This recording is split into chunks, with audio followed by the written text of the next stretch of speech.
नमस्कार मित्रमैत्रिणींनो, आपली खाऊगल्ली या चॅनलमध्ये तुमचं स्वागत आहे।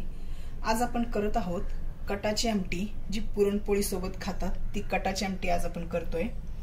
ती कटाची आमटी करण्यासाठी आपण जेव्हा डाळ शिजवतो पुरणपोळी करण्यासाठी आणि ती डाळ गाळून घेतो, ते जे पाणी जे राहिलेलं असतं ते हे पाणी आहे, याची आपण आमटी करणार आहोत। त्यासाठी मसाले काय घेतलेत ते पाहूया। एक मोठा चमचा कांदा लसूण मसाला घेतलाय, अर्धा चमचा लाल मिरची पावडर, अर्धा चमचा गरम मसाला, थोडीशी कोथिंबीर घेतली, 8-10 लसणाच्या पाकळ्या, अर्धा इंच आलं, खोबऱ्याचा तुकडा, कढीपत्त्याची पानं, कांदा। या व्यतिरिक्त आपल्याला थोडी हळद, जिरे, चवीनुसार मीठ आणि तेल लागणार आहे। चला तर मग करूया कटाची आमटी।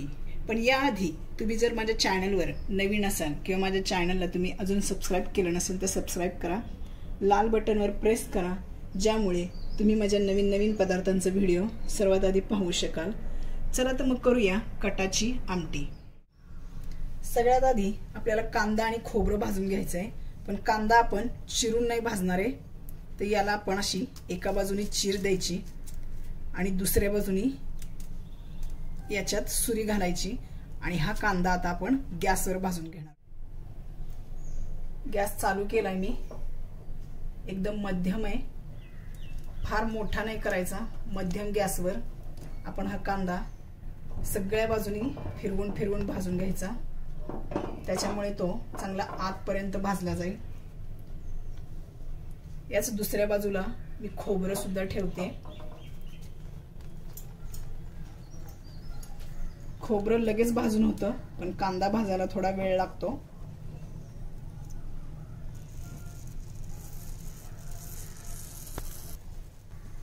खोबरं भाजून झालंय, आपण ते काढून घेऊया आणि कांदा मंद गॅसवर चांगला भाजून घेऊया, म्हणजे तो आतपर्यंत चांगला भाजला जाईल।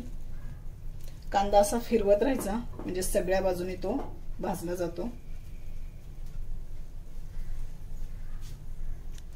कांदा मी जवळजवळ 7 ते 8 मिनिट चांगला भाजून घेतलाय मंद गॅसवर। कांदा भाजून झालाय, आता हा कांदा आपण पूर्ण थंड करून घ्यायचा आणि नंतर मागचा आणि पुढचा दोन्ही भाग काढून वरचं सगळं काळं कवर काढायचं आणि तसंच खोबरं पण आपण बारीक तुकडे करून घ्यायचे। कांदा थंड झाल्यानंतर मी वरचा सगळा काळा कवर काढून घेतलाय आणि त्याचे असे पाकळ्या काढून घेतलेल्या आहेत। खोबरं सुद्धा मी तुकडे करून घेतले। आता आपल्याला वाटण करायचे, त्यासाठी आपण मिक्सरच्या भांड्यात कांदा, खोबरं, लसूण आणि आलं, कोथिंबीर हे सगळं एकत्र घालून बारीक वाटून घेणार आहे।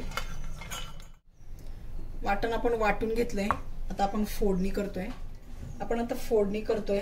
त्यासाठी मी कढईमध्ये एक 4 चमचे इतकं तेल घेतलंय। तेल थोडंसं जास्त लागतं कारण आपली कट आमटी आहे। याच्यात जिरं घातलं 1/2 चमचा, कढीपत्ता,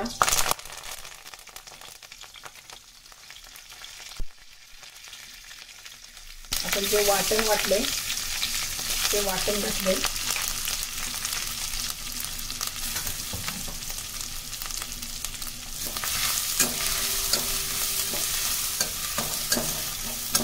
आता हे वाटण अजून 1-2 मिनिट चांगलं भाजून घ्यायचं। 2 मिनिट मसाला चांगला भाजून घेतलाय मी। आता आपण त्याच्यात घालतोय मीठ। मीठ घातल्यामुळं हे मसाल्याला लगेच तेल सुटेल आणि आणखीन थोडासा चांगला भाजला जाईल तो।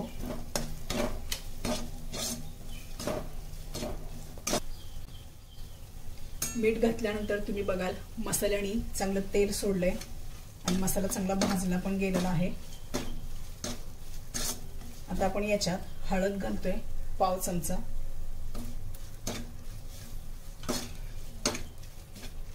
आपण ज्या पाण्याची आमटी करतोय त्याला आमच्याकडे येळवणी म्हणतात, त्या येळवणीची आपण आमटी करतोय। पण समजा आपण पुरणपोळी करत नसू आणि आपल्याला ही आमटी खायची, तर चणा डाळ, अर्धी वाटी चणा डाळ गरम पाण्यात भिजवून घ्यायची, नंतर कुकरला लावून चांगल्या 7-8 शिट्ट्या करून मऊ शिजवायची आणि त्याची तुम्ही आमटी अशी करू शकता। याच्यात आता आपण जे मसाले घेतले ते घालतोय, कांदा लसूण मसाला, लाल तिखट आणि गरम मसाला। कांदा लसूण मसाला नसेल तर लाल तिखट आणि गरम मसाला जास्त वापरायचा। आता ह्यालाही आपण चांगलं भाजून घेऊया। आपला मसाला चांगला भाजून झालाय। आता आपण त्याच्यात येळवणी म्हणजेच डाळीचं पाणी घालतोय। हे पाणी मी गरम करून घेतलंय। हे गरमच घरून घालायचं, थंड घालायचं नाही, नाहीतर मग कट चांगला येत नाही। ह्याच्यात तुम्हाला ऍड पाणी करायचं असेल तर तेही गरमच करून घालायचं, थंड नाही घालायचं, नाहीतर मग चांगला कट येत नाही।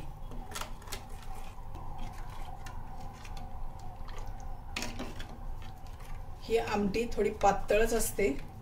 जर कोणाला घट्ट करायची असेल तर पुरणासाठी शिजवलेली जी डाळ असते ती डाळ 2 चमचे वाटून याच्यात तुम्ही घालू शकता, त्यामुळे ही आमटी आपण घट्ट करू शकतो।